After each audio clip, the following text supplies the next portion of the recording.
ang mga kwento ng pag-ibig, kwento ng buhay at kwento ng pag-asa dito sa Barangay Love Stories. Love Stories.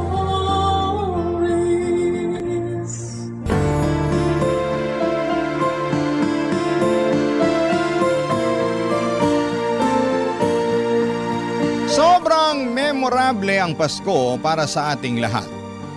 Isa ito sa mga pinakamahalagang araw para sa karamihan ng mga Pilipino. Ikaw kabarangay, ano ang pinaka-memorable mong Christmas memory?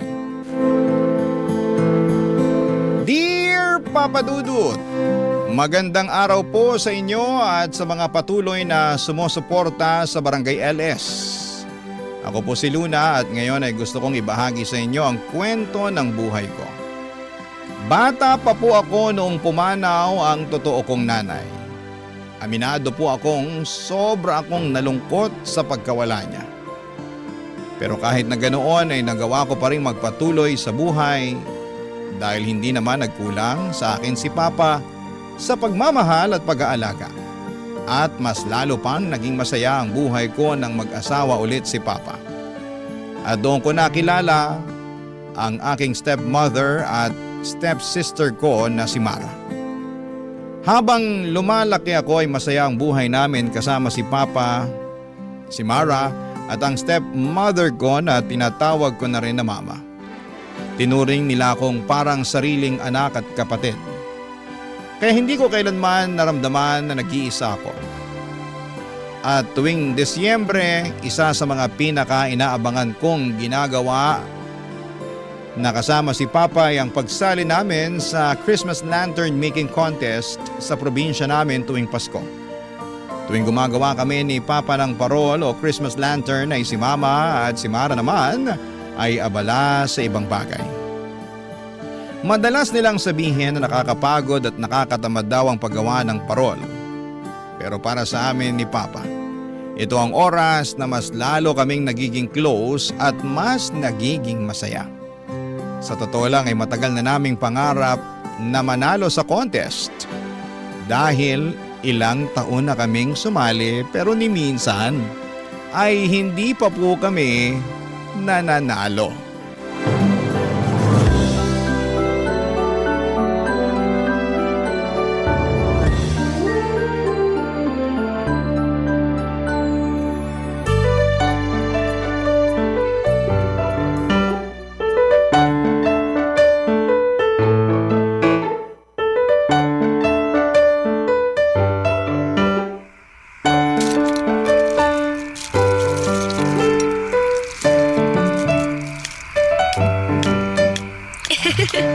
Sige po.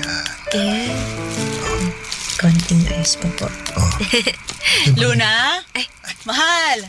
Kumain na kayo dito. Mamaya nyo natapusin yung Christmas lantern nyo. Mamaya na lang po kami kakain, Ma. Oo, saglit na lang to, mahal. Mauna ka na. Alam nyo, kung ako sa inyo, tigilan nyo na yung pagsali-sali dyan sa lantern making contest ng barangay.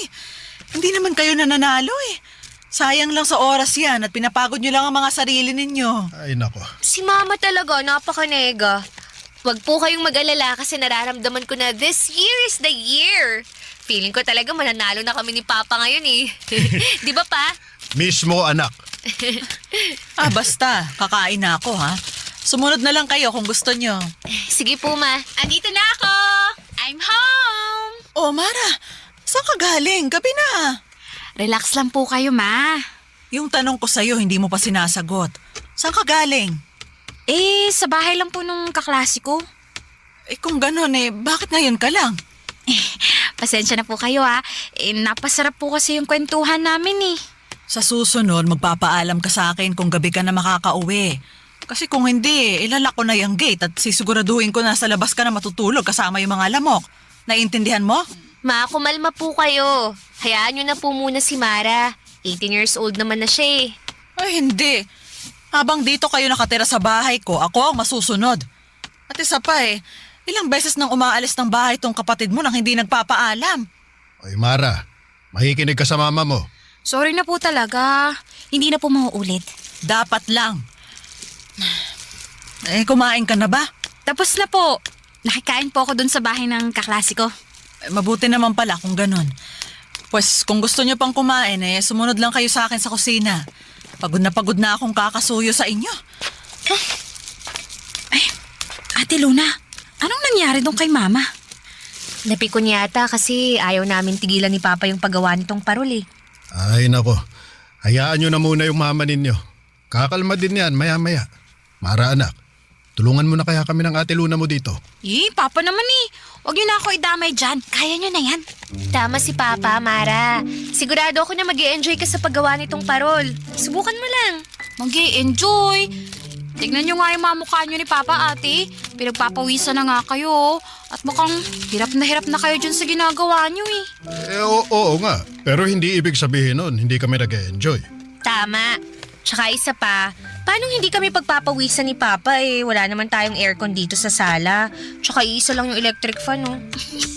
Ewan ko sa inyo. Basta labas na ako sa Christmas lantern making contest na yan, ha. Mukhang hassle eh.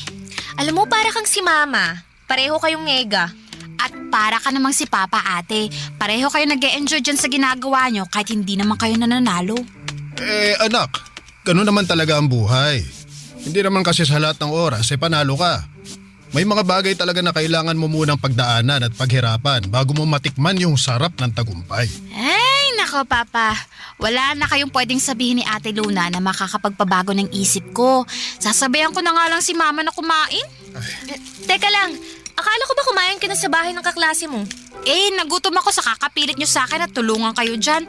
Nakaka-stress na yung parol na yan. Sige na, mauna ako. Bye! Si Mara talaga. Ay naku, hindi ka pa nasanay sa kapatid mo. Oh, halika na, ituloy na natin to anak. Sige po, Pa. Papa Dudut, hindi po namin natapos ni Papa ang parol ng gabing yon kasi pareho kaming napagod. Kaya tinabi na lang muna namin ang parol at napagdesisyonan na tapusin na lamang namin ang paggawa ng parol sa susunod na araw. Noong nakita ni Mama na itinabi na namin ang parol ay natuwa siya at inimbitahan niya na kami na kumain ng hapunan. Katulad din kami ng ibang pamilya. May mga asaran at may mga tampuhan. Pero sa huli, Papa Dudut, ay nangingibabaw pa rin ang pagmamahalan.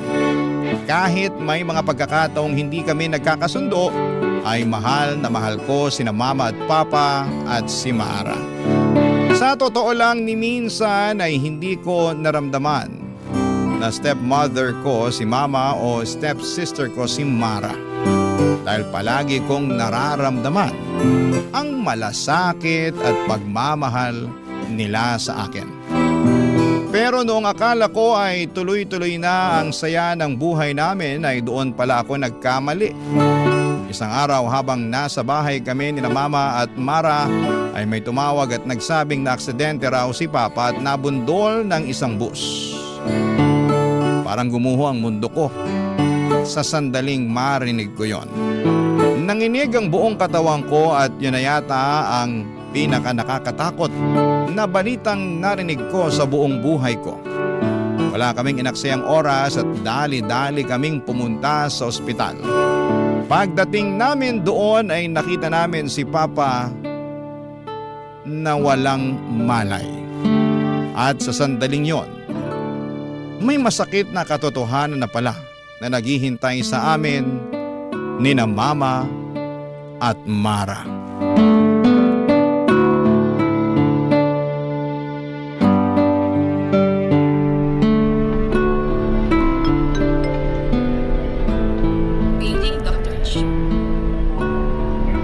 Luna! Ma, kumusta si Papa? Anong sabi ng doktor? Okay na ba si Papa, Ma? Mga anak,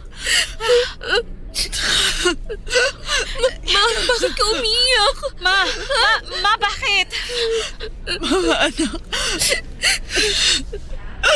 I'm sorry pero wala na ang papa niyo. Ma, huwag po kayong magbibiro ng ganyan. Hindi po totoo yan. Nagsisinungaling kayo. Hindi pa patay si Papa. Buhay pa si Papa. Buhay pa ang Papa ko. Ate Luna! Huwag mo ako hawakan. Pupuntahan ko si Papa. Kailangan ko makita si Papa. mo para sa'yo. Hindi! Hindi papatay si Papa! Para samahan mo ako, puntahan natin si Papa. Sigurado ako hinihintay na niya tayo. Halika na! Mara! Ano ba tinatayo-tayo mo dyan? Halika na! Ate! I'm sorry. Pero kailangan natin tanggapin na wala na si Papa. Yung bibig mo, Mara! Huwag ka magsasalita ng ganyan! Ate! Kay Mama na mismo nang galing! Wala na si Papa! At naniwala ka naman! Talaga naman nagsisinungaling lang to si Mama eh! Mama naman kasi! Pati yun na lang kasi aminin sa amin ni Mara na pinaprank nyo lang kami! Di ba mapagbiro si Papa? Siguro magkasabot kayo, no? Siguro pinakiusapan kayo ni Papa na huwag sabihin sa amin ni Mara na buhay pa siya. Ha? Luna, sa tingin mo ba magagawa ko pang magbiro ngayon? Kagaya mo, nasasaktan din ako. Pero kailangan na nating tanggapin ang katotohanan na wala na ang papa mo. Ate, magkakasama pa tayo ni Mama, ha? Haharapin natin to ng sabay-sabay. Ha, ate? Ano haharapin ng magkakasabay? Si Baba ang kailangan ko! Kung ayaw mo akong samahan, Mara, bahala ka! Pero ako, pupuntahan ko na si Papa! Ate!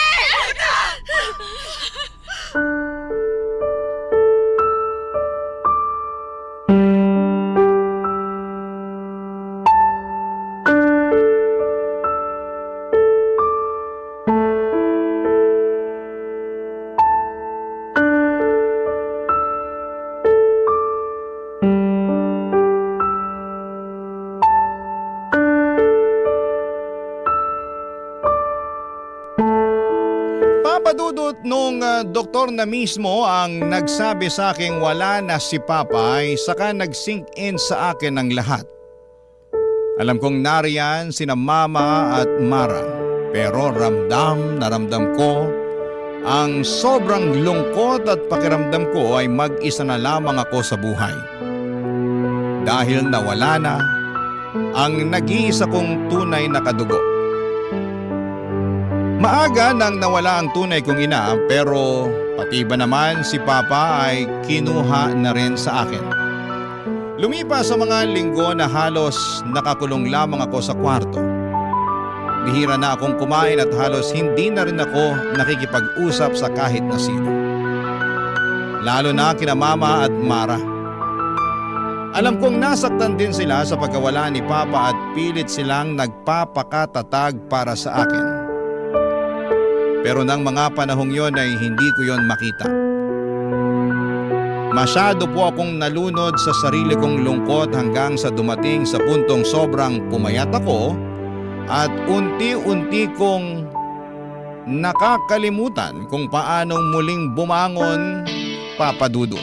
Barangay Love Stories. Barangay Love Stories. Habang lumilipas ang mga araw, aaminin ko na unti-unti akong nagtanim ng sama ng loob kina Mama at kay Mara. Pakiramdam ko noon ay parang mas madali nilang natanggap ang pagkamatay ni Papa samantalang ako ay nanatiling lugmok at sugatan sa sakit ng pagkawala niya. Araw-araw ay dala-dala ko ang bigat ng kalungkutan. At habang tumatagal, ang lungkot na yon ay dahan-dahang napalitan ng galit at poot. Sa halip na ilabas ko ang sakit na nararamdaman ko sa tamang paraan ay ibinuhos ko ang lahat ng galit at poot ko kina Mama at kay Mara. Sa tuwing sinusubukan nila akong kausapin o kumustahin ay bigla na lamang akong napapasigaw o nagsasara ng damdamin ko. Dumating sa punto na parang natatakot na nga si Mara na lapitan ako. Pero kahit na ganoon ay pilit pa rin niyang sinusubukang kausapin at unawain ako. Pero sa kabila ng lahat ng yon ay patuloy ako nagmamatigas at hinahayaan ang sarili kong lamunin ng sobrang lungkot hanggang sa halos makalimutan ko na kung paano muling magmahal at magpatawad.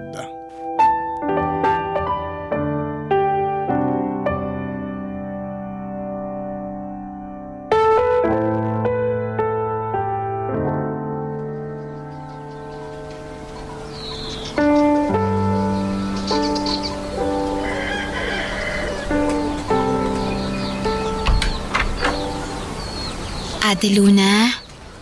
Luna, anak. Hindi ka pa ba nagugutom?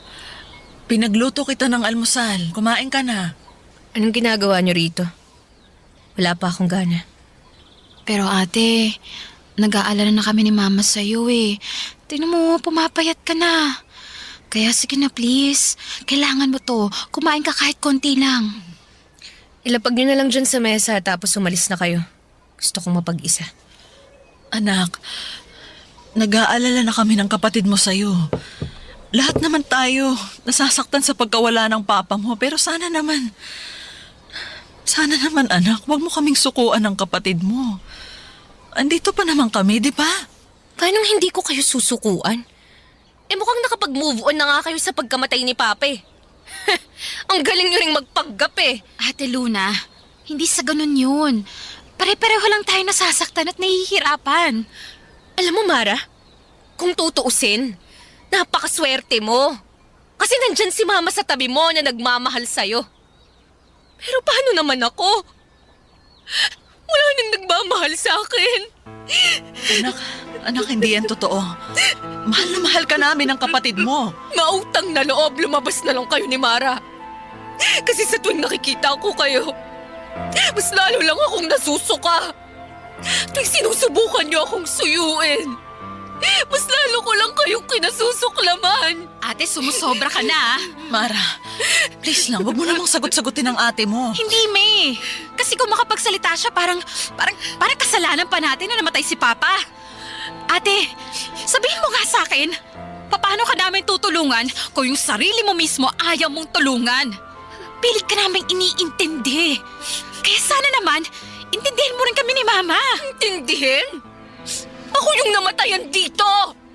Ako yung nawalan! Wala akong pakialam kung isipin nyo na napakamakasarili ko! Ako yung naiwanang mag-isa dito! At hindi nyo ako maiintindihan kahit anong gawin nyo! Oo, alam kong nasasaktan ka. Kasi pakiramdam mo ngayon na wala yung nag-iisa mong kakampi. Pero kailangan mo rin maintindihan na simula nung naging parte kami ni Mara ng buhay mo, naging kakampi mo na rin kami. Tama si Mama, ate. Sa totoo lang, nasasaktan na ako sa mga sinasabi mo sa amin ni Mama eh. Pero ganun pa man, gusto ko lang malaman mo na hindi mo to kailangang pagdaanan ng mag-isa. Ayaw niyong umalis ah. Utang na loob, pabayaan niyo na ako! Ate naman! Huwag mong gawin sana ito! Si Papa kailangan ko! Ate, please! Tama na! Ano kung awatin tong ate mo? Hindi ko kayo kailangan! Ate! Wala kayong kwenta! Ate, parang awa mo na. Tumigil ka na! Natatakot na ako sa'yo eh! Iwan mo ako! Hindi ko kayo makakaduga! Si Mama at si Papa ang kailangan ko! Pagkatapos kong magwala ay nakatulog ako sa sobrang pagod. Kahit na ang dami kong masasakit na salitang nasabi noong araw na yon ay malinaw pa rin sa alaala ko na hindi kailanman tumigil sina Mama at Mara sa pag-aalaga at pag-aasikaso sa akin. Kahit patuloy akong nagmamatigas at binabalot ng galit at puot dahil sa pagkawala ni Papa. Nandun pa rin po sila.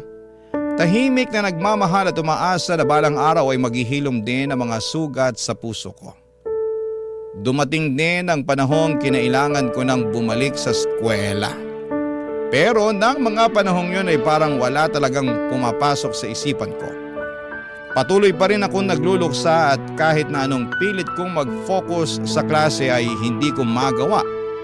Unti-unti akong nagsimulang magkating classes at natuto na rin po akong magbisyo tulad ng yosi at alak.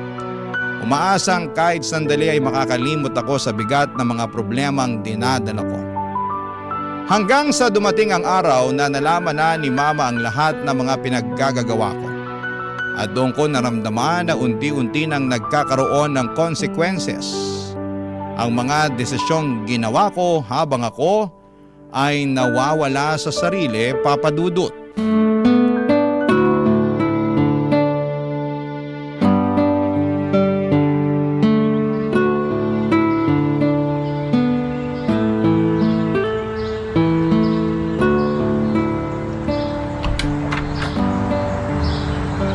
Luna, Ano?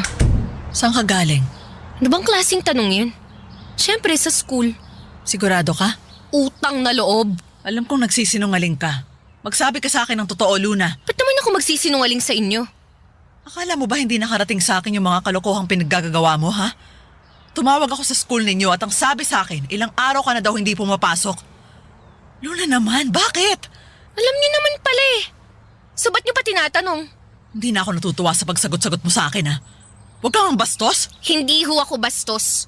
Sadyang pagod lang talaga ako. Kaya pwede ba? Ipagpaliban na muna natin to. Wala ako sa mood makipagbardagulan sa inyo. Kinakausap kita ng maayos, Luna. Papasok na ako sa kwarto ko.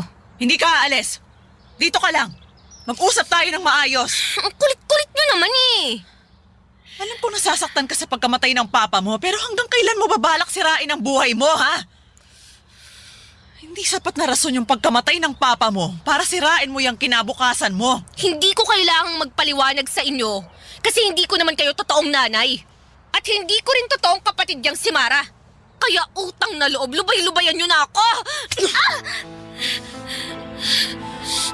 Sigurado ako na kung nabubuhay lang yung papa mo, hindi siya matutuwa sa mga pinagsasasabi at pinaggagawa mo. Kung nabubuhay si Papa. Pero patay na nga, di ba? Kaya wala nang patutunguhan tong usapan na to. Meron! Kasi kinabukasan mo ang nakasalalay dito. Kinabukasan? Ilang beses ko bang kailangang ulit-ulitin na wala namang kinabukasang nag-aantay sa akin? Pareho niyang patay ang mga magulang ko. Pero andito pa kami ng kapatid mo, Luna. Hindi ko kayo mga kadugo. Hindi ko kayo kaano-ano. Pero ni minsan, hindi namin naisip yon dahil tunay na anak at tunay na kapatid ang tingin namin ni Mara sa'yo. Hindi totoo yan. Kasi halata naman na ako lang yung nasasaktan sa pagkawala ni Papa eh. Halata naman na ang bilis-bilis niyong nakapag-move on na parang walang nangyari. Napaka-plastic niyo. Nagkakamali ka, Luna. Kinailangan naming magpakatatag kasi ikaw nga itong inaalala namin. Napakahirap naman yatang paniwalaan yan. Dahil hindi mo kami nakikitang nagluluksa, hindi ibig sabihin nun na hindi kami nasasaktan. Alam mo ba na araw-araw akong tinatanong ni Mara kung kumusta ka na? Na kahit natatakot na sa'yo yung kapatid mo, palagi niya pa rin sinasabi sa akin na sobrang namimiss ka na niya. Palagi niyang pinagdadasal na balang araw. Sana bumalik yung dating samahan ninyo. At ganun din ako, anak. Sana balang araw bumalik yung dating Luna na malambing at palangiti. Noon yun, nung nabubuhay pa si Papa. Pero nung nawala si Papa, naramdaman ko na mag-isa na lang ako sa buhay. At sa pagkawala ni Papa, mas lalo ko lang naramdaman na hindi ko kayo mga kadugo. Sinabi ko na to noon at sasabihin ko ulit sa'yo. Sina Mama at Papa ang kailangan ko. Hindi ko kayo kailangan ni Mara. Patuloy akong nagmatigas at nagrebelde hanggang sa dumating sa puntong tuluyan na akong nag-drop out sa pinapasukan kong eskwelahan.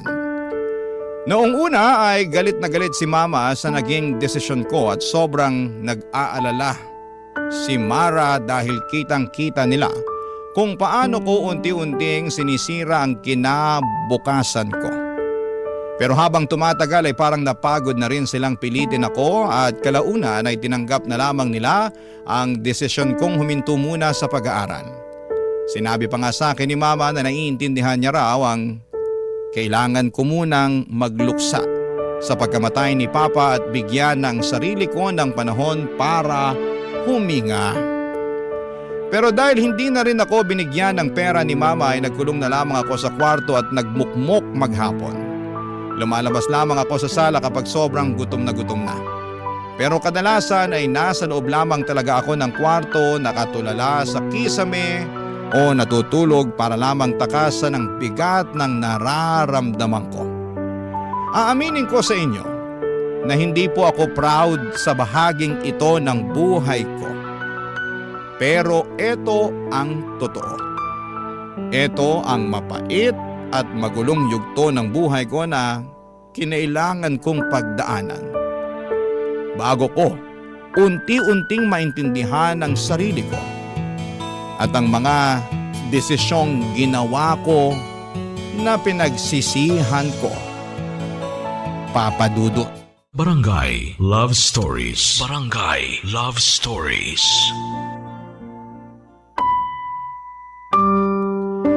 Dumating kami sa puntong halos naubos na ang pera sa joint account nina mama at papa. Kaya naman kinailangan ni mama na maghanap ng trabaho at kumuha ng kung ano-anong sideline para lamang maitawid ang pang-araw-araw naming mga gastusin. Si Mara naman ay nagpa-part-time job para makatulong sa bahay at para maipagpatuloy niya ang pag-aaral at mabayaran ang sarili niyang tuition. Sa totoo lang ay sobra akong nakonsensya ng mga panahong yon dahil kung tutuusin ay may dahilan silang iwan o palayasin ako. Lalo na't naging pabigat na ako sa kanila. Pero yon ang isang bagay na hindi nila ginawa. Kahit minsan ay siguradong napagod na rin sila sa akin. Aaminin ko na ng mga panahong yon ay unti-unting gumaan ang pakiramdam ko kina mama at kay Mara. Kahit papaano ay nabawasan ang bigat sa dibdib ko at medyo humupa ang sakit. Kahit na hindi pa ito tuluyang nawawala ay may mga gabi pa ring masakit at may mga ala-ala pa rin bumabalik pero hindi na kasing bigat ng dati. Sa totoo lang ay nakakahiyaring aminin pero mas naging mature pa sa akin ang nakababata kong kapatid na si Mara.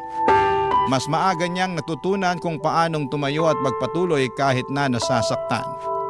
Siguro'y ganon talaga ang buhay, Papa Dudut. Iba-iba tayo ng paraan ng pagluluksa. At iba-iba rin ang oras na kailangan natin bago tuluyang makabangon. At pagkatapos ng isang taon ay unti-unti na namang bumalik ang sakit. Dahil papalapit na ang Pasko at muli kong naaalala si Papa.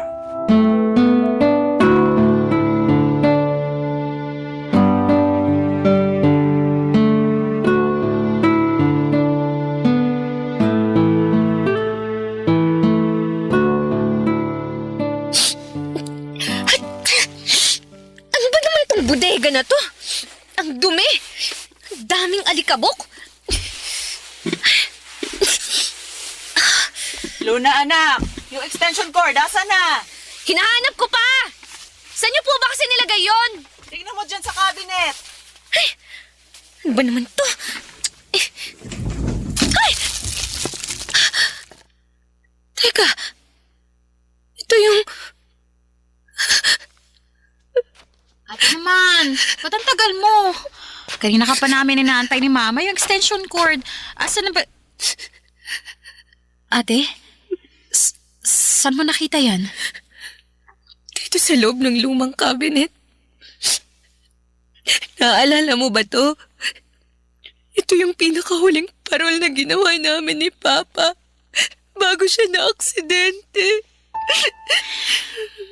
Siyempre naman ate. Tandang-tanda ko pa noon na pinipilit niyo ako ni Papa na tulungan kayo sa Christmas lantern na yan. Pero tinatanggihan ko kayo.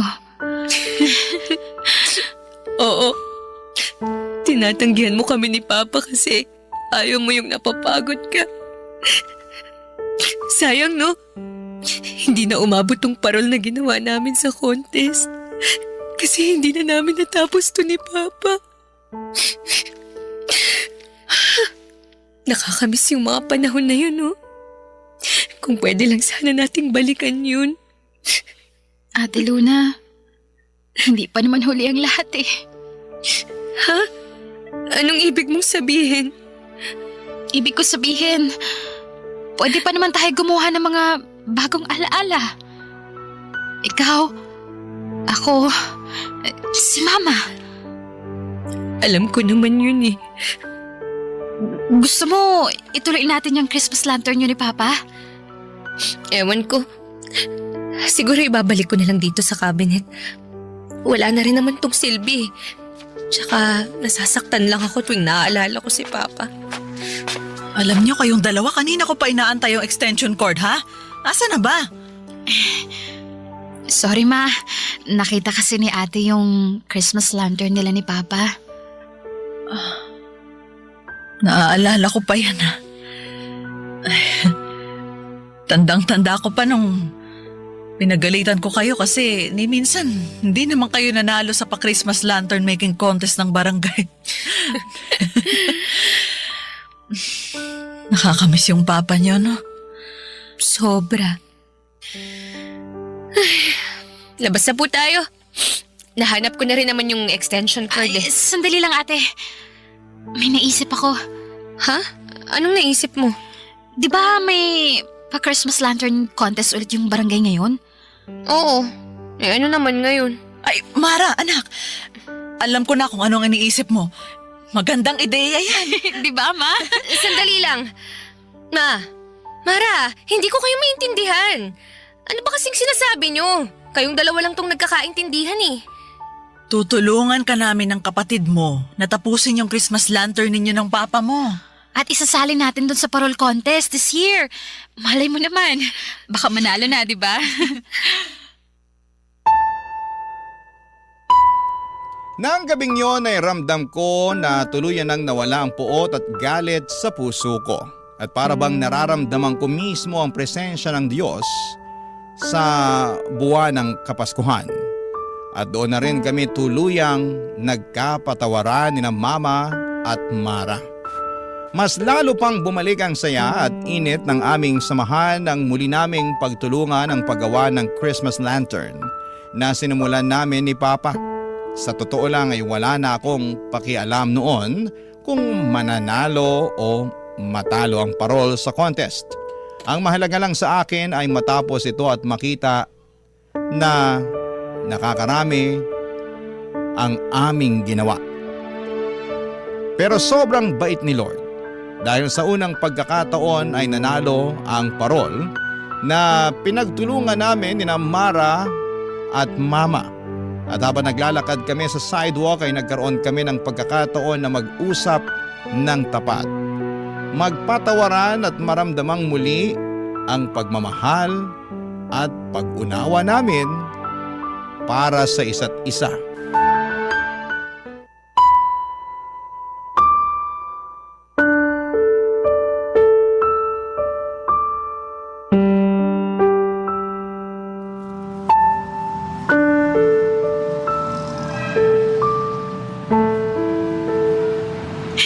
Congratulations, ate! Congratulations, nanalo yung paral mo! Sigurado ako na pag nandito si Papa, matutuwa siya sa ating tatlo. Matagal ng pangarap ni Papa na manalo sa contest na yun eh. Naku, tama ka dyan, anak. Alam nyo, sana wag akong multuhin ng papa ninyo, no? Pero sa tingin ko nanalo yung parol natin. Kasi tumulong ako. Siguro kung noon pa lang, tumulong na ako Malamang sa malamang, matagal na din tayong nanalo. Nako! Wow, Ma, ang lakas ng hangin! Biro lang. Pinapatawa ko lang kayo. Mara, maraming salamat Tinulungan niyo ako dito. Hindi po tayo mananalo kung hindi dahil sa inyo. Wala yun, ate. Maliit na bagay. Anak, huwag kang mag-alala. Gagawa ulit tayo ng panibagong parol sa susunod na Pasko. Yun. At sinisiguro ko sa'yo na tayo ulit ang mananalo. Hindi na po kailangan, Ma. Ha? Bakit naman? Okay na po ako na natapos na natin yung sinimulan namin ni Papa. Sa susunod na taon, mas gusto ko po na i-enjoy natin yung Pasko natin na magkakasama. Aww, sweet mo naman, ate. Pero alam niyo, Mara, alam ko namang hindi naging madali yung taon na to nang dahil sa akin Nagsisisi ako. Kasi Ang dami kong oras na sinayang. Nagsisisi ako kasi pilit kong pinagtabuyan yung mga taong walang ibang ginawa kundi mahalin ako ng totoo. At nagsisisi ako kasi hindi ako naging mabait na kapatid at anak sa inyo. Ate, wala na yun, ha? Kalimutan mo na yun. Luna, anak, makinig ka sa akin, ha? Hindi kami nagsisinungaling ng kapatid mo nung sinabi kong mahal na mahal ka namin at hindi ka namin susukuan. Siguro nga hindi tayo magkadugo. Pero sinabi ko na sa'yo to noon at sasabihin ko ulit sa'yo to ngayon. Ni minsan, hindi naging hadlang yon para mahalin kita na parang tunay kong anak. I love you, Ma. I love you too, anak. Bara, isa sa mga pinagsisisihan ko yung hindi ako naging mabuting kapatid sa'yo. I'm sorry kung naging mahina ako. And I'm sorry na pinagmalupitan kita. Sana mapatawad mo pa ako. Patatawarin lang kita pero sa isang kondisyon. Ha? Ano naman yun? Pwede mo ba akong yakapin, ate? Siyempre naman. I love you, ate. I love you din, Mara. Sa puntong ito ay masasabi ko na may kapatawaran at kapayapaan na sa pagitan namin ni Mama at ni Mara. Alam kong may mga taong maaaring humusga sa mga pinagdaanan at naging desisyon ko, pero gusto ko lang sabihin na napakalaki talaga ng epekto kapag nawalan tayo ng mga mahal sa buhay. Kaya naman kung may kakilala tayong nagluluksa, sana'y huwag tayong mapagod na iparamdam sa kanila na may kasama sila at hindi sila nag-iisa. Dahil sa mga panahong yon, kahit simpleng pakikinig o pananatili ay napakalaking bagay na. Sa ngayon ay bumalik na ulit ako sa pag-aaral at isa na rin po akong working student. Naaminin ko na may mga struggles pa rin ako sa buhay. Pero araw-araw ay sinusubukan kong bumangon at ayusin ang sarili ko. Pangarap ko talaga na makapagtapos at makakuha ng maayos na trabaho para kahit papaano ay makabawi ako kina Mama at kay Mara, na patuloy na naniniwala at nagmamahal sa akin kahit na nawawala na ako sa landas noon. Sa lahat ng pinagdaanan ko ay doon ko napagtanto na ang pamilya ay hindi lamang tungkol sa kung sino ang kadugo mo. Ang pamilya ay ang mga taong piniling manatili, umunawa at magmahal sa iyo kahit sa mga panahong mahirap ka nang mahalin. Dito ko na po tatapusin ang kwento ko, Papa Dudut. Maraming salamat po sa pakikinig and more power sa Barangay LS. Ang inyong kapuso at kabarangay forever, Luna. Anong say mo sa Barangay Love Stories na ito? Pagkwentuhan natin sa comment section yan. Ang mga kwento ng pag-ibig, kwento ng buhay at kwento ng pag-asa dito sa Barangay Love Stories. Love Stories. Marami sa atin ang naghahanap ng perpektong relasyon. Pero nakakalimutang piliin ang taong may mabuting intensyon. Dahil minsan, ang pinipili natin ay yung may pansamantalang pagkakaunawaan at maliit na koneksyon. Ikaw, kabarangay, ano ang perpektong relasyon para sa'yo? Dear Papa Dudut, itago niyo na lamang po ako sa pangalang Claire. 34 years old at nagtatrabaho bilang administrative assistant dito sa Ortigas. Avid listener na talaga ako ng inyong programang Barangay Love Stories kahit noong wala pa akong anak. Madalas akong nadadala at naiiyak sa mga kwento na ibinabahagi ninyo. Lalo na kapag nakaka-relate ako sa inyong letter sender. Magkakamukha na rin kasi ang kwento ng buhay ng mga tao sa ngayon. Nagkakaiba lang pagdating sa ending ng bawat kwento natin. Hayaan niyong simulan ko ang kwento ko sa kung paano ko nakilala ang boyfriend ko noon na si Ram. Nakilala at unang beses ko siyang nakausap nang magkasama kami sa isang church service. Pareho kasi kami ng religion at kagaya ko. Kasama niya rin ang mga magulang niya sa mga church service. Nang maging close kami ni Ram ay madalas na kaming tinutukso sa isa't isa ng mga magulang at churchmate namin. Yung mga tuksuhan papadudot na nauwi na nga rin noon sa ligawan.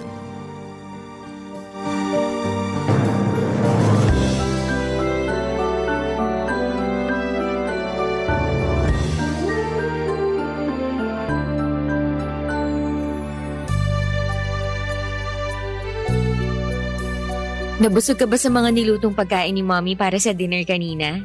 Nako, hindi lang busog. Busog na busog talaga ako, Claire. Mabuti naman kung ganun. Nagulat nga ako na nasa dining table niyo halos lahat ng paborito kong ulam. Kare-kare, lechon kawali, tapos may ensaladang talong. May bonus pang dessert na buko salad na paborito ko rin. Nakuwento ko kasi yan kay Mommy last time. Yung mga sinabi mo dati na paborito mong pagkain. Pero isang beses lang yata yon kaya nagulat ako na natandaan niya kaagad. Mukhang matandain talaga si tita. Sinabi mo pa. Tandaan niya lahat kung saan niya nilagay ang mga gamit ko na palagi kong hinahanap. Minsan nga kahit yung mga gamit ko na ako mismo ang nag-ayos, alam niya rin kung saan nakalagay. Ganyan talaga ang mga nanay para palaging may magic. Kahit si mama, alam rin kung saan nakalagay ang mga gamit ko na ako lang din naman na nag-ayos. Pero solid talaga sa sarap ng mga pagkain kanina. Dapat nga diet ako ngayon. Pero nag-skip muna ako nang makita ko yung mga inihanda ni tita sa lamesa. Kapag si Mommy ang nagluto, hindi ka talaga pwedeng mag-diet. Thank you nga pala sa pagpunta mo dito sa bahay namin. Tinotoo mo talaga yung sinabi mo na magpapaalam ka kay Daddy na liligawan mo ko. Syempre naman. Yun naman kasi talaga ang kailangan kong gawin para maipakita ko seryoso ko sa'yo. Tsaka hindi lang sa'yo. Kailangan ko rin patunayan sa parents mo na seryoso ko sa panliligaw ko. Mukha namang na-convince mo sila. Sa tingin mo? Oo, lalo na si Daddy. Hindi ba ako mukhang sobrang kinakabahan kanina? Hindi ah. Kahit medyo nabubulol ako habang kausap ko ang daddy mo? Hindi nga. Ay, buti naman. Ewan ko ba? Dati ko pa naman sila nakakausap sa mga church service pero iba yung kanina eh. Iba yung kaba na naramdaman ko habang kaharap ko sila kanina. Yung dati naman kasi, kausap mo lang sila tungkol sa mga ginagawa natin sa simbahan. Pero yung kanina, tungkol na sa akin at sa personal mong buhay. Grabe nga mga tanungan ni Tito. Para kung nasa isang job interview. Job interview naman talaga ang pinunta mo dito, di ba? Ayun nga lang, ang magiging trabaho mo, ligawan ako. Tama ka dyan. Huwag ka mag-alala. Pagbubutihan ko ang trabaho ko. Aba, dapat lang. Kailangan mong makapasa para maging boyfriend ko in the future. Gagawin ko ang lahat para makapasa ako. At ngayon pa lang, nagpa-promise na ako na kahit kailan, hindi kita sasaktan. Nako, tuparin mo ang promise na yan kahit ngayon na nanliligaw ka pa lang sa akin. Siyempre naman. Hindi ako maglalakas loob na pumunta dito sa bahay niyo kung lolokohin lang kita. Gagawin ko ang lahat para makuha kong tiwala at pagmamahal mo. At kapag nagawa ko na yon, hindi ko sasayangin ang pagkakataon na binigay mo sa akin. Alam mo, ang galing mo talaga sa mga ganyang salita, no? Umuwi ka na nga kasi baka matraffic ka pa. Nagsasabi lang naman ako ng totoo. Gawin at patunayan mo na lang sa akin sa mga susunod na araw. Kahit hindi mo sabihin, Claire, yan talaga ang gagawin ko. Promise. Bukod sa gwapo at maginoo ay mabait at magalang din talaga si Ram Papadudut. Hindi siya ang unang lalaki na umakyat ng ligaw sa bahay at humarap sa mga magulang ko. Pero siya ang kauna-unahang manliligaw ko na sobrang gustong-gusto ni na Mami at Daddy para sa akin. Actually, kahit noong hindi pa siya nanliligaw, sinasabi na nila na sana isang kagaya ni Ram ang susunod na maging boyfriend ko. Kaya naman ang ipaalam ko sa kanila na dadalaw si Ram ay hindi bilang isang kaibigan, kung hindi bilang manliligaw ko ay tuwang-tuwa talaga sina Daddy. Nagluto pa nga si Mami noon ng specialty niya na kare-kare, lechon kawali at gumawa pa ng buko salad. Parang napaka-espesyal tuloy ng bisita namin ng gabi na yon. Naging ma-effort din si Ram sa panliligaw sa akin. Hindi lang ako ang niligawan niya, kung hindi pati talaga ang mga magulang ko. May mga time na dinidate niya ako kasama sina daddy. Nakakatuwa kasi kitang-kita ko kung gaano sila ka-close. Kaya hindi nagtagal ay sinagot ko na rin ang masigasig na paniligaw ni Ram, Papa Dudut.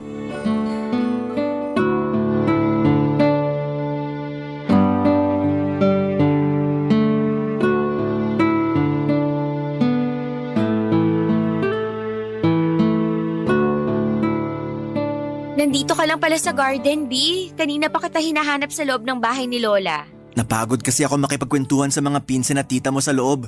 Kaya nagpaalam muna ako magpapahangin lang ako dito sa garden. Halata nga kasi ang lakas ng mga tawa nyo kanina bago ako pumasok ng kusina. Eto nga pala, pinagdala kita ng macaroni salad at orange juice. Ayos, salamat. Sakto kasi nagugutom na rin ako eh. Hindi kasi ako makakain kanina dun sa loob ng bahay. Bakit? Marami namang pagkain dun sa may dining area. Oo nga, kaya lang, hindi ako makakuha. Kasi panay pa kwento yung mga pinsan mo tungkol sa bundok na inakyat ko last year. Yung tita mo naman, nagtatanong ng insurance sa pwede sa kanila ng asawa niya. Tapos may dumating pa na isang pinsan mo, tungkol naman sa fun run ang tinanong niya sa akin. Kung magkano registration fee, paano sumali, saan pwede mag-training, at kung ano pa. Pasensya na, alam kasi nila na active ka sa mga physical activities, kagaya ng hiking at fun run. Tapos alam ni na tita na sumasideline ka sa pagbebenta ng insurance. Kaya ang dami niyang tanong tungkol dun. Dapat pala tinakas muna kita sa kanila kanina. Ayos lang naman, kasi nag-enjoy akong kausap sila at sagutin ang mga tanong nila. At mukhang nag-enjoy din sila kasi ang lakas ng mga tawanan niyo kanina. Ewan ko ba sa mga pinsan mo, Bi?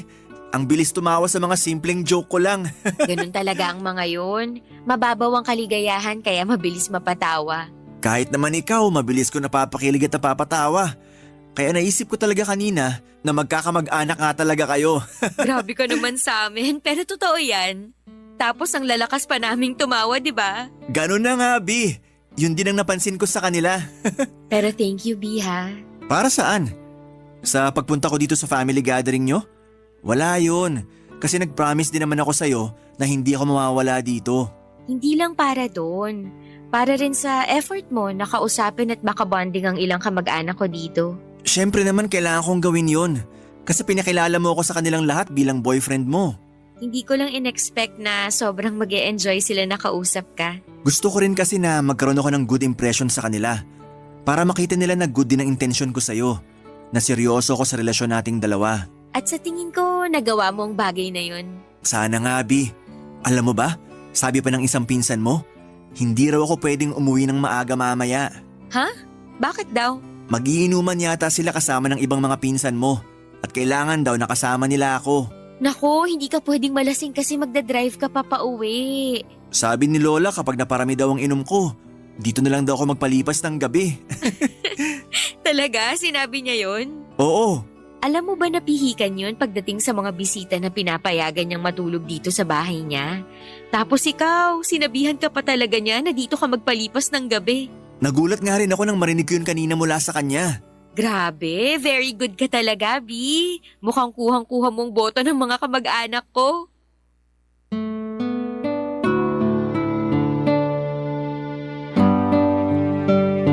Papa Dudut family-oriented din si Ram kaya naman napakahusay niyang makisama sa mga tao. Gustong-gusto siya hindi lang ng lola ko kung hindi pati ng mga tito, tita at pinsan ko. Ang dami niyang baon ng mga corny joke pero napapatawan niya ng malakas ang mga kamag-anak ko. Hindi rin siya nauubusan ng kwento at energy sa buong araw na kasama niya ang mga kamag-anak ko. Pagkatapos ng araw na yon ay palagi nang hinahanap si Ram sa mga family gathering namin. At para bang hindi makukompleto ang event na yon kung wala siya. Ang sabi pa nga ng mga pinsan ko ay huwag ko na raw pakawalan si Ram. Kasi baka eto pa ang unang matanggalan ng helmet sa aming dalawa, Papa Dudut. Barangay Love Stories. Barangay Love Stories. Papa Dudut, kahit boyfriend ko na si Ram ay hindi po nagbago ang effort niya para sa akin. Para niya pa rin akong nililigawan sa sobrang sweet niya sa akin. Nagpapadala siya ng flowers sa opisina o sa bahay kahit na walang okasyon. Ipinagluluto niya ako ng mga paborito kong pagkain at gumagawa siya ng paraan para makapag out of town kami pagkatapos ng mga kailangan niyang asikasuhin sa trabaho niya. Super close na rin talaga siya sa parents ko lalo na sa ibang kamag-anak ko. Kahit na ilang taon pa lang ang relasyon namin noon, nagtatanong-tanong na kaagad sila kung kailan ba kami magpapakasal. Excited na raw kasi sila na bumuo kami ng pamilya ni Ram. Kasi parang ang perfect na raw ng relasyon naming dalawa. Actually, wala talaga akong masasabi sa pagiging boyfriend ni Ram. Sobrang ideal boyfriend niya para sa akin. Family-oriented, hindi siya seloso, malambing, gentleman at kung anumang katangian hahanapin mo sa isang lalaki na gusto mong mapunta sa karelasyon ay parang nasa kanya na lahat. Kaya lang minsan kapag masyadong perfect na ang nangyayari sa buhay natin ay may mga pagkakataon na naghahanap tayo ng kakaibang bagay na pwedeng magbigay ng excitement sa atin, Papa Dudut.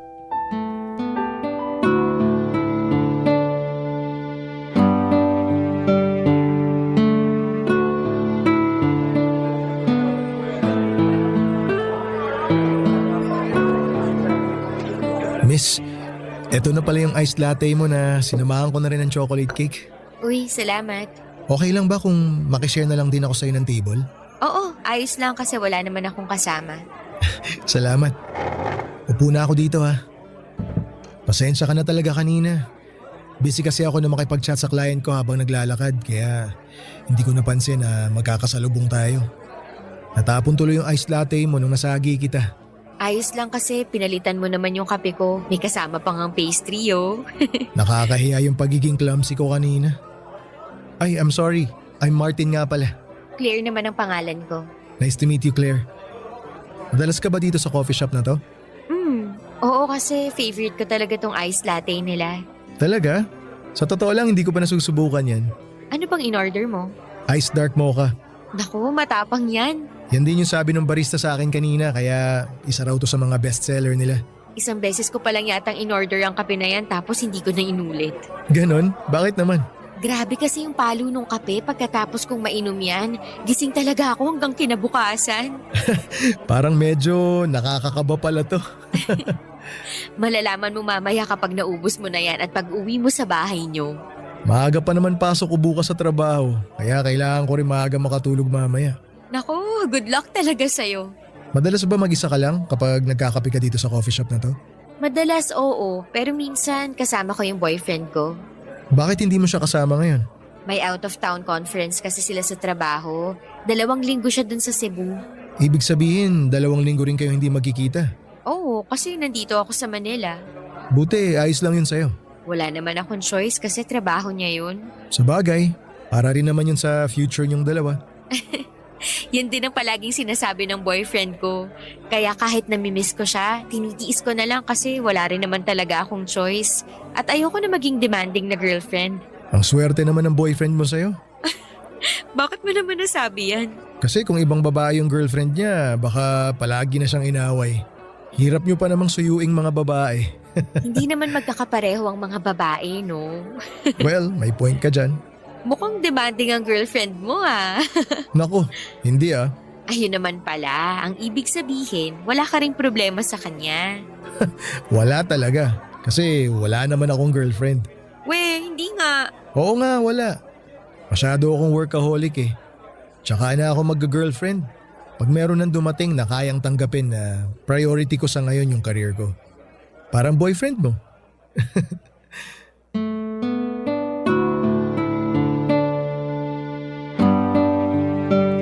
Papadudot, hindi lang naman si Rama naging boyfriend ko pero masasabi ko talaga na siya ang pinaka-almost perfect sa lahat. Yung 3 naging ex-boyfriend ko bago siya, lahat sila ay niloko lang ako.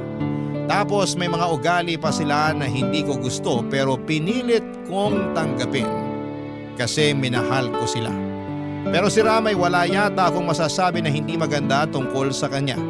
Kasi nag-e-effort talaga siya para mas maging maayos at tumagal pa ang relasyon naming dalawa.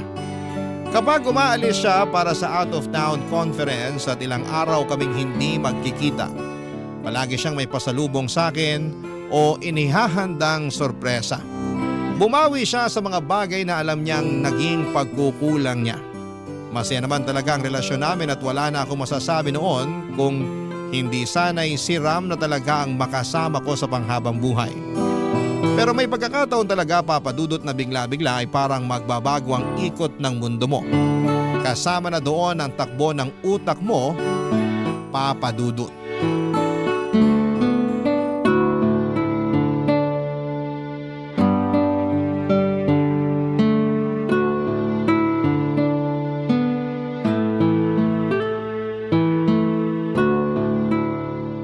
Tapos ka na ba mag-lunch, B? Oo, kakatapos lang kaya nakatawag na ako sa'yo. Madami ka bang kinain? Sakto lang kasi plano ko na rin mag-diet talaga. Diet? Bakit ka naman magda-diet? Di, 5 kilo na ang nadagdag sa timbang ko kaya kailangan ko nang simulan ng pagda-diet ko. Talaga? Parang hindi naman, B. Kasi ang payat mo pa rin kapag magkasama tayo. Oo, B, tumaba talaga ako kasi hindi na rin kasya sa akin yung ibang pantalon ko. Ikaw ba, kumain ka na ng lunch? Hindi pa nga eh. Kasi hindi pa tapos yung isang conference namin. Nagpaalam lang ako na pupunta ng restroom. Kaya nakatawag ako sa'yo. Grabe naman, anong oras na tapos hindi pa rin kayo nagla-lunch dyan? Okay lang. Kasi hindi pa rin naman ako nagugutom. Ako yung gustong mag-diet pero mukhang ikaw ang mauuna pang pumayat sa akin. B, huwag ka mag-alala. Kasi kahit umabot ka pa ng plus size, magiging plus size din ang pagmamahal ko sa'yo. Ang galing mong sumingit ng banat dyan, ha? Nagsasabi lang naman ako ng totoo. Claire? Martin, anong ginagawa mo dito? B, sino kausap mo? Ah, si Martin, yung nakwento ko sa'yo na nakilala ko sa coffee shop nung isang araw, remember? Oo, naalala ko na. B, babalik na rin pala ako sa loob ng conference room. Tawagan na lang ulit kita mamaya. I love you. Bye. I love you too, bye! Naku, sorry, naistorbo ko pa yung pag-uusap niyo ng boyfriend mo. Ayos lang, kailangan niya na rin naman daw ibaba yung tawag kasi pabalik na siya dun sa conference nila. Ah, okay. Pwede ba ulit ako makishare ng table sa'yo? Oo naman. Ayun, thank you. Dito ka rin ba sa 7th floor ng building nagtatrabaho? Sa 10th floor ako pero wala kasing pantry doon kaya bumaba ako rito. I see. Matagal ka nang nagtatrabaho doon? Mag-iisang buwan pa lang. Kaya pala ngayon lang kita nakita dito.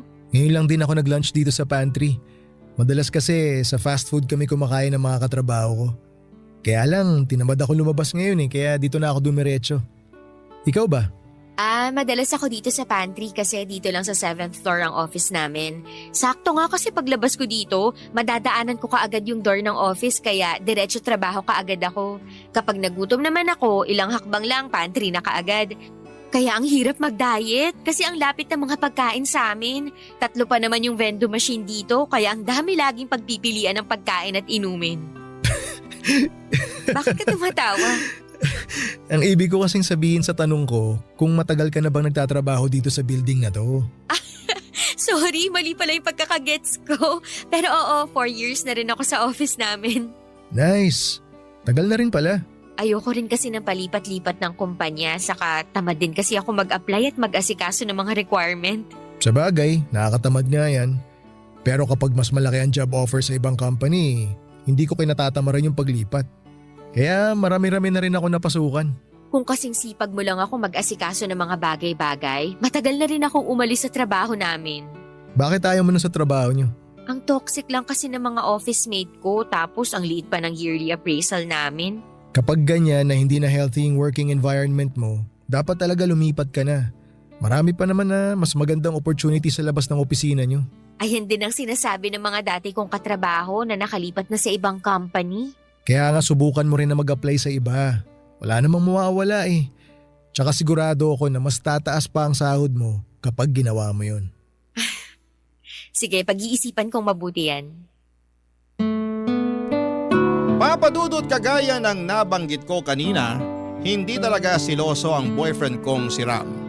Kahit may mga oras na magkasama kami sa mall at may tumitingin sa akin na ibang lalaki, hindi siya nag-react. May isang beses din na nasa coffee shop kami at ako ang mu-order ng kape namin habang siya ay nasa table na malapit lang doon. At bago ko pa makuha ang order ko ay nagpa-cute sa akin ang barista at sinabihan ako ng kung ano-anong pambobola. Ikinuwento ko yon kay Ram at sinabi niya lang na totoo naman talagang maganda ako. Kaya naman kahit sino pang kausap o kasama ko na ibang lalaki ay ayos lang sa kanya kasi may tiwala siya sa akin. At minsan nga Papa Dudut ay tinatanong ko siya kung hindi ba talaga siya nagsiselos kapag may ibang nagpapapansin sa akin kahit sa social media lang. May mga public post kasi ako na solo photo ko at may mga nagko-comment doon na mga lalaki na pumupuri sa itsura ko at nagtatanong kung pwede akong ligawan. Hindi sumasagot si Ram doon sa mga comment na yon at hinahayaan niya lamang. Ang sabi niya sa akin, hindi niya kailangang magselos kasi alam naman daw niya na siya ang mahal ko. Pakiramdam ko tuloy noon ay hindi siya takot na mawala ako sa buhay niya o maagaw ako ng ibang tao mula sa kanya. Papa Dudut. Barangay Love Stories. Barangay Love Stories. Papa Dudut, bukod sa hindi seloso si Ram ay hindi nga rin pala siya pala text, chat or tawag. Siguro'y wala pa sa 10 beses sa isang araw ang chat or tawag niya sa akin. Madalas na good morning, mag-lunch ka na, merienda na, good night, at I love you lang ang mga message niya sa akin. Paulit-ulit kaya naman may mga oras na hindi na rin ako nagre-reply. Sa kabilang banda ay lumalim naman ang closeness namin ni Martin. Siya ang madalas na kausap o ka-chat ko. Ewan ko ba, Papa Dudut, hindi siya nauubusan ng topic kapag magkausap kaming dalawa sa tawag or kahit sa chat lang. At may mga oras din na nagkikita kami pero hindi ko na pinapaalam pa kay Ram. Sapat na kasi kay Ram na malaman kung nasaan ako pero hindi na siya nag-uusisa pa sa kung sino man ang kasama ko. Kaya naman Papa Dudut ay unti-unti kong naramdaman na nagsisimula ng mahulog ang loob ko kay Martin. Na dahilan para gumawa ako ng isang napakabigat na desisyon noon, Papa Dudut.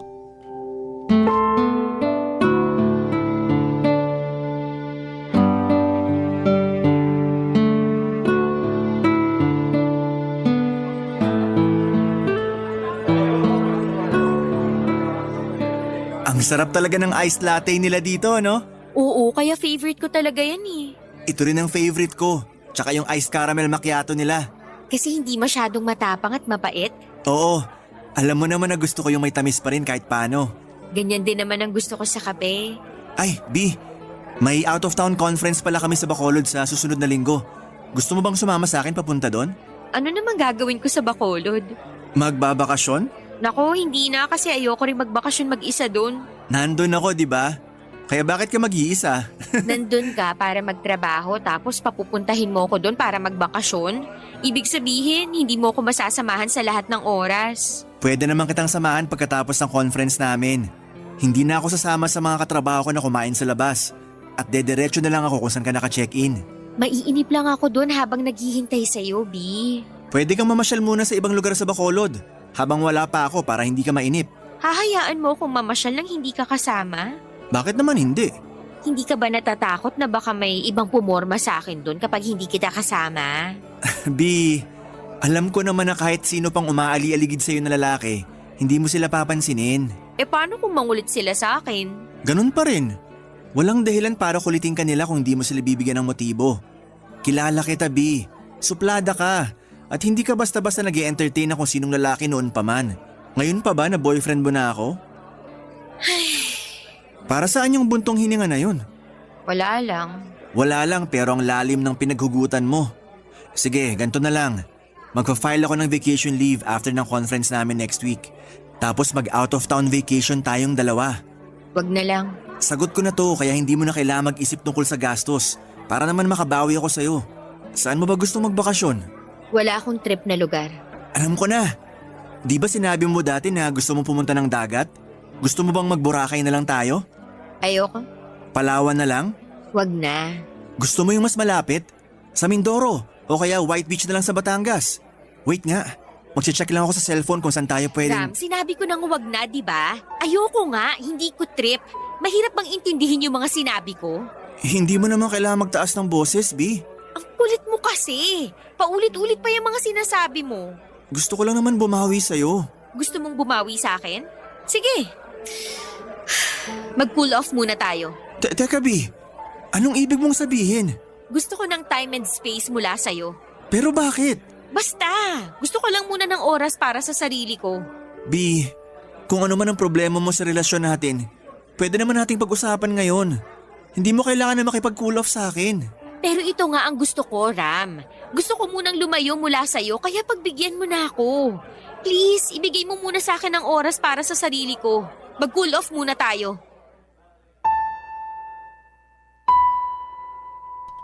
Aaminin ko, Papa Dudut, na nabore na ako sa relationship namin dahil sa sobrang green flag ni Ram bilang boyfriend ko. Wala na akong thrill o excitement na nararamdaman noon. Samantalang si Martin, kahit na hindi ko siya boyfriend ay madalas siyang tumatawag o nagchat-chat sa akin para humingi ng update sa mga ginagawa ko. Mas nararamdaman ko pa ang presensya ni Martin sa buhay ko kesa sa boyfriend kong si Ram. Kaya naman kesa tuluyan akong magkasala sa relasyon naming dalawa ay nakipag-cool off muna ako na nauwi rin sa breakup pagkalipas ng 2 linggo. Nag-chat lang ako kay Ram na kailangan ko nang tapusin ang relasyon namin dahil hindi ko na nakikita ang sarili ko na kasama siya sa future. Na nagbago na ang lahat ng plano ko. Nag-reply siya at ayaw niyang pumayag pero hindi ko na sinagot pa ang mga chat or tawag niya sa akin. Kaagad ko ring sinabi kay Martin ang tungkol sa pakikipaghiwalay na ginawa ko kay Ram. Sinabi niya noon na ginawa ko lang daw kung ano ang sa tingin ko na tama at mas makabubuti para sa amin ni Ram. Dahil nakita ni Martin na sobrang down ako ng mga panahon na yon. Niyaya niya ako na mag-out of town kami. Alam ko na kailangan ko ring mag-relax noon kaya pumayag at sumama ako sa kanya, Papa Dudut.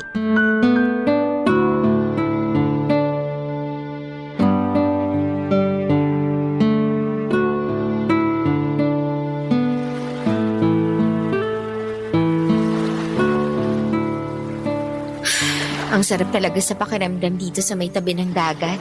Sobrang relaxing. Teka, nasaan na ba si Martin?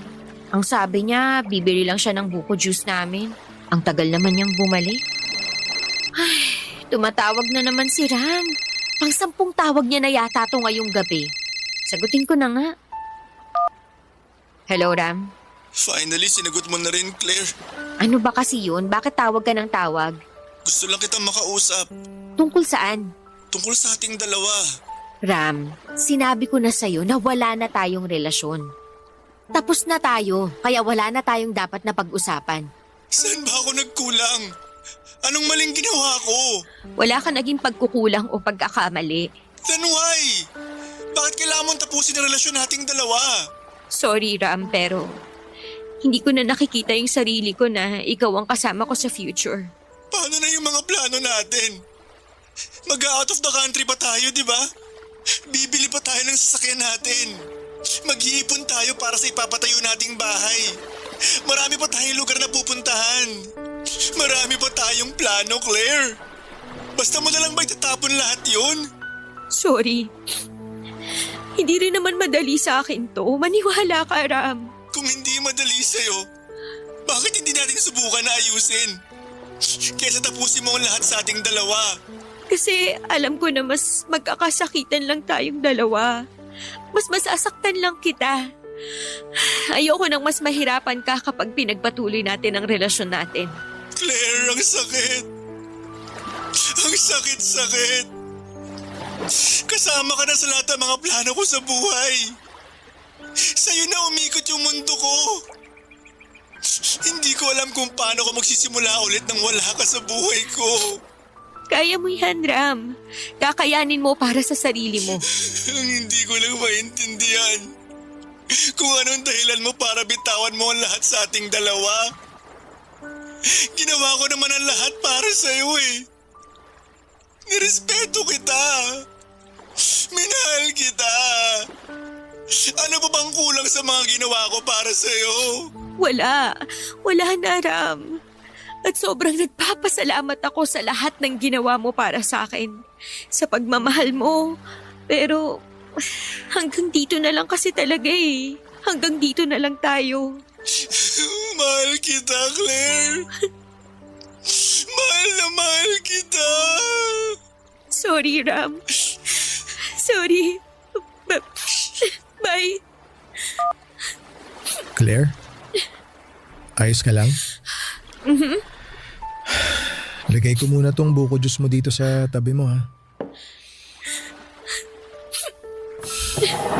Kahit kailan naman, hindi talaga madaling tapusin ang isang relasyon. Lalo na kapag alam mo na sobrang minahal ka nung tao. Hindi ko alam pero ang bigat sa dibdib. Ang bigat ng nararamdaman ko dito sa dibdib ko ngayon, Martin. Normal yan. Kasi alam mo na nasaktan mo yung taong sobrang nagmahal sa'yo. Akala ko magiging madali kapag binitawan ko na siya pero bakit nasasaktan pa rin ako ngayon? Dahil minahal mo rin siya ng sobra noon. At nasasaktan ka ngayon kasi alam mo kung gaano mo siya nasaktan. Pero tama lang yung naging desisyon mo. Kasi mas lalo mo lang siyang masasaktan kung sakaling ipagpapatuloy mo pa yung relasyon yung dalawa. Kaya sige, iiyak mo lang yan. Iiyak mo lang lahat ngayon. Para bukas, kahit papano, gumana yung pakiramdam mo. Hindi man sobrang gagaan agad pero at least mababawasan yung bigat na nararamdaman mo ngayon sa dibdib mo.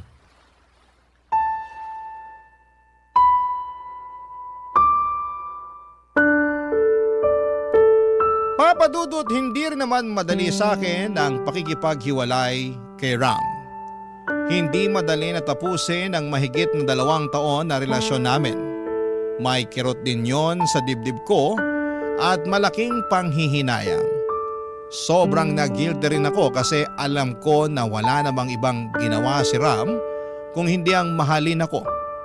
Wala siyang naging pagkakamali o kasalanan sa relasyon namin.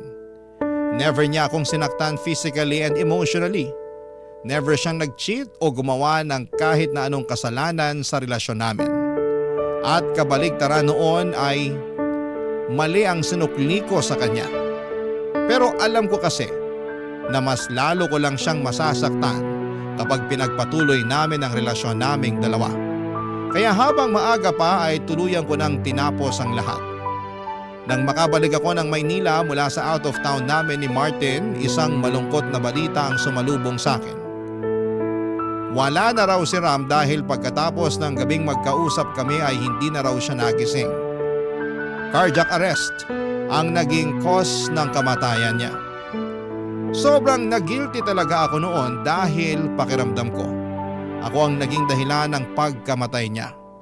Mas nag-guilty ako nang wala akong matanggap na kahit na anong paninisi mula sa pamilya ni Ram. Niyakap lang ako ng mga magulang niya at sinabi nilang mas magiging payapa si Ram kung hindi ko sisisihin ang sarili ko sa pagkamatay niya. Ilang buwan nang lumipas mula nang mawala si Ram ay nagkaroon kami ng relasyon ni Martin pero hindi yon tumagal ng 1 taon. Nang mas makilala namin ang isa't isa ay nalaman namin na marami kaming mga bagay na hindi na pagkakasunduan. Mga simpleng bagay kagaya ng pagkain, saan namin gustong magbakasyon, ano ang dapat gawin kapag off namin pareho sa trabaho at kung ano-ano pa. Maliliit na bagay na pinagsisimula ng pagtatalo namin. 1 buwan pagkatapos naming maghiwalay ay nalaman ko na buntis pala ako. Pero hindi rin kami nagkabalikan.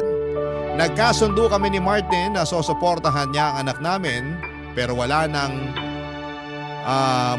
manganak ako hanggang ngayon na 7 taon na ang anak namin ay wala akong kahit na anong financial support na natanggap mula sa kanya. Nung una ay kinukulit ko pa siya tungkol sa pagsusustento hanggang sa napagod na lang din ako at hindi na ako umasa pa sa kanya. Naisip ko nga na si Martin siguro ang karma ko sa naging pagkukulang at pagkakamali ko noon sa relasyon namin ni Ram.